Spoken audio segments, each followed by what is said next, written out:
గుంటూరు జిల్లాలో గంజాయి అక్రమ రవాణాపై పోలీసులు కట్టుదిట్టంగా చర్యలు చేపడుతున్నారు. నల్లపాడు పోలీసులు నిర్వహించిన ప్రత్యేక తనిఖీల్లో 14 మంది నిందితులను అరెస్టు చేశారు.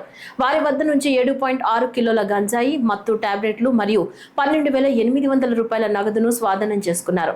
జిల్లా ఎస్పీ వకుల్ జిందాల్ తెలిపిన వివరాల ప్రకారం నిందితులు ఒడిశా రాష్ట్రం నుంచి గంజాయి తీసుకొచ్చి గుంటూరు పరిసర ప్రాంతాల్లో విక్రయిస్తున్నట్లు గుర్తించారు. నల్లపాడు పోలీస్ స్టేషన్ పరిధిలోని చౌడవరం వద్ద నిందితులను అదుపులోకి తీసుకున్నట్లు తెలిపారు. జిల్లాలో ఇప్పటి వరకు గంజాయి కేసుల్లో 300 మందిని అరెస్టు చేసినట్లు ఎస్పీ వెల్లడించారు. అందులో 8 మందిపై పీడీ యాక్ట్ నమోదు చేశామని, అలాగే 34 కార్డన్ సెర్చ్ ఆపరేషన్లు నిర్వహించినట్లు చెప్పారు. గంజాయి వినియోగాన్ని తగ్గించేందుకు సంకల్పం కార్యక్రమం ద్వారా ప్రజలకు అవగాహన కల్పిస్తున్నామని ఎస్పీ తెలిపారు. మనం గాంజా మీద వార్ ఫుటింగ్ మీద గుంటూరు డిస్ట్రిక్ట్ పోలీసు రెగ్యులర్గా పనిచేస్తుంది. దాని మీద ఒక టాస్క్ ఫోర్స్ కూడా ఏర్పాటు చేయడం జరిగింది. మేరకు దాడులు చేసి గాంజా అమ్మేవారిని, గాంజా ట్రాన్స్పోర్ట్ చేసేవారిని, అదేవిధంగా గాంజా తాగే వాళ్ళను పట్టుకుంటున్నాము. వాళ్ళందరినీ అరెస్ట్ చేసి మనం జైలుకి పంపించడం జరుగుతూ ఉంది.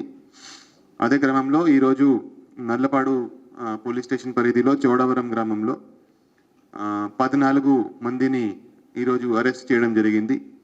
ఈ 14 మందిలో A1, A2 ఎవరైతే ఉన్నారో, A1 అనే సాయి, A2 గౌరీ శంకర్, వీరిద్దరూ కూడా ఒడిశాకి వెళ్ళి ఒడిశా నుంచి ఇక్కడికి గాంజా తీసుకురావడం జరిగింది. మొత్తం 8 కేజీ గాంజా వీరిద్దరూ గుంటూరుకి తీసుకురావడం జరిగింది 3-4 డేస్ బ్యాక్.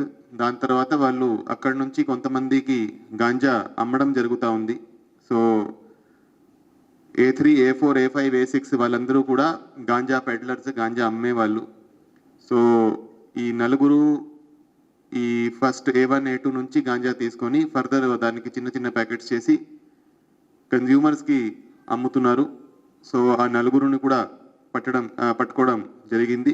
అదేవిధంగా వాళ్ళతో పాటు 8 మెంబర్స్ గాంజా తాగే వాళ్ళని కూడా ఈరోజు అరెస్ట్ చేయడం జరిగింది. సో మొత్తం ఈ కేసులో ఫార్వర్డ్ బ్యాక్వర్డ్ లింకేజెస్ అన్నీ మనం ట్రేస్ చేసి అందరినీ అరెస్ట్ చేయడం జరిగింది. 14 మందిని ఈరోజు అరెస్ట్ చేసి రిమాండ్కి తరలించడం జరుగుతూ ఉంది.